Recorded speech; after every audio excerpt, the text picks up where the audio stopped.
अस्सलाम वालेकुम व्यूज़। नहीं भाई इधर जरा नज़ारा तकाओ टैंकी वाल वेखो। ये जी टैंकी वाकई हैगी 16 SP तहसील पाकपतन का पिंड है जी। बड़ा मॉडल पिंड नहीं था बनन लगा जी। अच्छा जी। उनदियां खूबियां दसा तुहानू। वो टैंकी दी आ शाखां छड्डियां होईयां, आ जिहड़े पैप छड्डे होए ने जी। आ वेली जगह ते तुसीं आ फातियां थापियां जिन्हां नूं कहंदे ने जी, ਉਹ ਥੱਪੀਆਂ ਨਜ਼ਰ ਆਉਂਦੀਆਂ ਤੁਹਾਨੂੰ। ਵੇਖੋ ਇੱਧਰ ਇੱਧਰ ਨਹੀਂ ਸਭ ਜਰਾ ਤਰਲਾ ਪਾਓ। ਇੱਥੇ ਇਹ ਇਸ ਲਈ ਪੈਪ ਛੱਡਿਆ ਵੀ ਕੱਲ ਨੂੰ ਇਸ ਜਗ੍ਹਾ ਤੇ ਕੋਈ ਮਕਾਨ ਬਣਦਾ, ਉਹਨੂੰ ਇਸ ਟੈਂਕੀ ਦਾ ਸਾਫ਼ ਸੁਥਰਾ ਪਾਣੀ ਮਿਲੂਗਾ ਜੀ ਪੀਣ ਨੂੰ। ਤੇ ਨਹੀਂ ਸਭ ਅੱਗੇ ਬਹੁਤ ਥੋੜਾ ਤੁਹਾਨੂੰ ਮੈਂ ਹੋਰ ਵੀ ਇਹਦੀਆਂ ਗੱਲਾਂ ਦੱਸਾਂ ਇਸ ਮਾਡਲ ਪਿੰਡ ਦੀਆਂ ਵੀ ਮਾਡਲ ਪਿੰਡ ਕਿੱਦਾਂ ਬਣ ਜਾਣਾ ਹੈਗਾ।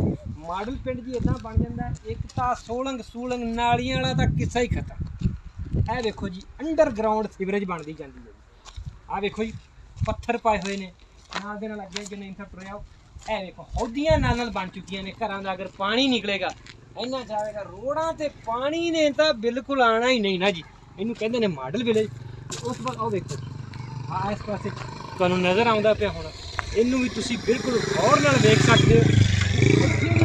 ਅੱਗੇ ਮਕਾਨ ਬਣਦਾ ਜੀ, ਉਹਨੂੰ ਵੀ ਸਾਫ਼ ਪਾਣੀ ਮਿਲੇਗਾ। ਅੱਗੇ ਤੁਹਾਨੂੰ ਅੰਡਰਗਰਾਉਂਡ ਦੀ ਜੇ ਗੱਲ ਕਰਦਾ ਪਿਆ ਸੀ ਵੀ ਸੀਵਰੇਜ ਪਈ ਹੋਈ ਆ ਇੱਥੇ। ਕੁਝ ਵਕਤ ਬਾਅਦ ਨਾਇਮ ਸਾਹਿਬ ਤੁਹਾਨੂੰ ਦੇਖਣ ਨੂੰ ਮਿਲ ਜਾਣਾ ਅੰਡਰਗਰਾਉਂਡ ਗਟਰ ਪਾਏ ਹੋਏ, ਢੱਕਣ ਵੀ ਲੋਹੇ ਦੇ ਉਹਨਾਂ ਦੇ ਬਣੇ ਹੋਏ ਆ ਵੀ ਟੁੱਟਣ ਛੁੱਟਣ ਨਾ। ਹਾਂਜੀ ਵਿਊਜ਼ ਅੱਗੇ ਨਹੀਂ ਸਾਹਿਬ ਥੋੜਾ ਅੱਗੇ ਵਧੋ। ਅੱਗੇ ਵੀ ਮੈਂ ਤੁਹਾਨੂੰ ਵਿਖਾਉਣਾ ਚਾਹ ਰਿਹਾ ਟੈਂਕੀ ਦੇ ਪੁਆਇੰਟ ਬਣੇ ਨੇ ਜੀ। ਅੱਛਾ ਜੀ। ਪਿੰਡ ਦੇ ਸੱਜੇ ਹੱਥ ਜੇ ਪਾਣੀ ਦੇਣਾ ਹੋਵੇ ਇੰਜ ਨੂੰ ਫੇਰ ਦੇਣਾ, ਸੱਜੇ ਹੱਥ ਜਾਊਗਾ ਪਾਣੀ, ਇੰਜ ਨੂੰ ਫੇਰ ਦੇਣਾ ਤੇ ਖੱਬੇ ਹੱਥ ਜਿਹੜੀਆਂ ਗਲੀਆਂ ਨੇ ਉਹਨਾਂ ਵੱਲ ਪਾਣੀ ਜਾਏਗਾ ਜੀ। ਨਾਇਮ ਸਾਹਿਬ ਆਪਾਂ ਗੱਲ ਕਰਦੇ ਪਏ ਸਾਂ ਮਾਡਲ ਪਿੰਡ 16 SP ਦੀ। ਪਿੰਡ ਦੀ ਜਰਾ ਖੂਬਸੂਰਤੀ ਵੱਲ ਤਾਂ ਥੋੜੀ ਜਿਹੀ ਵਿਊਜ਼ ਨੂੰ ਵਿਖਾਓ ਵੀ ਪਿੰਡ ਦੀ ਖੂਬਸੂਰਤੀ ਜਿੱਦਾਂ ਦੀ ਹੈ।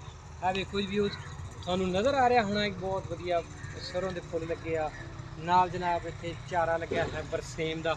ਤੇ ਨਹੀਂ ਸਾਹਿਬ ਆਪਾਂ ਅੱਗੇ ਵਧਨੇ ਹੈਗੇ, ਬਾਕੀ ਪੁਆਇੰਟਾਂ ਦੇ ਬਾਰੇ ਵੀ ਆਪਾਂ ਗੱਲਬਾਤ ਕਰਦੇ ਜੀ। ਨਹੀਂ ਸਾਹਿਬ ਪੁਆਇੰਟਾਂ ਦੀ ਗੱਲ ਕਰ ਰਹੇ ਸਾਂ ਜਨਾਬ। ਇਹ ਇੱਕ ਪੁਆਇੰਟ ਬਣਿਆ, ਇਹਦੇ ਤੇ ਲਿਖਿਆ ਵੀ ਕਬਰਸਤਾਨ ਨੂੰ ਕਿਸੇ ਨੇ ਜਾਣਾ ਹੋਵੇ ਤੇ ਬਿਲਕੁਲ ਇਹ ਸੜਕ ਵੱਲ ਜਾਏਗਾ ਤੇ ਕਬਰਸਤਾਨ ਵੱਲ ਜਾਏਗਾ। ਇਸੇ ਤਰ੍ਹਾਂ ਅੱਗੇ ਜਿੱਥੇ ਜਿੱਥੇ ਵੀ ਗਲੀ ਆਉਂਦੀ ਹੈ ਆ ਪਿੱਛੇ ਨਹੀਂ ਸਾਹਿਬ ਤੁਸੀਂ ਵਿਖਾ ਸਕਦੇ ਹੋ ਕਿ ਹਰ ਗਲੀ ਤੇ ਹਰ ਨੁੱਕਰ ਤੇ ਬੋਰਡ ਲੱਗਾ ਹੋਇਆ ਔਰ ਉਸ ਬੋਰਡ ਦੇ ਉੱਪਰ ਲਿਖਿਆ ਹੋਇਆ ਵੀ ਇੱਥੋਂ ਲੈ ਕੇ ਇੱਥੋਂ ਤੱਕ ਇਸ ਗਲੀ ਦੇ ਵਿੱਚ ਤੁਸੀਂ ਜਾ ਸਕਦੇ ਹੋ, ਇੱਥੋਂ ਲੈ ਕੇ ਇੱਥੋਂ ਤੱਕ ਤੁਸੀਂ ਇਸ ਗਲੀ ਦੇ ਵਿੱਚ ਜਾ ਸਕਦੇ ਹੋ। ਲੈ ਨਹੀਂ ਮੈਂ ਇੱਕ ਤੈਨੂੰ ਮੈਂ ਹੋਰ ਗੱਲ ਬੜੀ ਖੂਬਸੂਰਤ ਵਿਖਾਉਣਾ ਜੀ ਦੱਸੋ ਜੀ। ਮਾਡਲ ਵਿਲੇਜ ਦੀ ਇਹ ਬੜੀ ਖੂਬਸੂਰਤ ਹੈ। ਅੱਗੇ ਸਾਡੇ ਵੇਖਣ ਨੂੰ ਵਿਖਾਓ ਵੀ ਇਸ ਪਿੰਡ ਦੇ ਵਿੱਚ ਕੋਈ ਵੀ ਬੰਦਾ ਸਿਗਰਟ ਨਹੀਂ ਪੀਂਦਾ ਜੀ।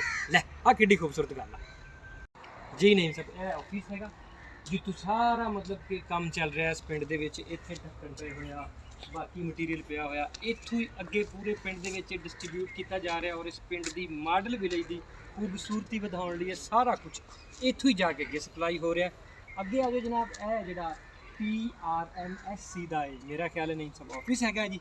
ਔਰ ਉਸ ਦੇ ਨਾਲ ਜਨਾਬ ਬਾਕੀ ਮਟੀਰੀਅਲ ਵੀ ਪਿਆ ਹੈਗਾ, ਬਾਕੀ ਸਾਰੀ ਮਾਲੂਮਾਤ। ਇੱਥੇ ਇੱਕ ਹੋਰ ਵੱਡੀ ਗੱਲ ਆ, ਇੱਥੇ ਜਨਾਬ ਯੂਨੀਅਨ ਕੌਂਸਲ ਵੀ ਹੈਗੀ ਆ, ਮਾਡਲ ਯੂਨੀਅਨ ਕੌਂਸਲ ਹੈਗੀ ਆ ਔਰ ਮਾਡਲ ਹੀ ਇਹ ਵਿਲੇਜ ਬਣ ਚੁੱਕਿਆ ਹੈਗਾ। ਔਰ ਮੇਰੇ ਵੇਖਣ ਵਾਲਿਆਂ ਨੂੰ ਬਹੁਤ ਵਧੀਆ ਲੱਗਿਆ ਹੋਣਾ। ਇਹ ਬੜਾ ਵਧੀਆ ਮਨਸੂਬਾ ਹੈਗਾ।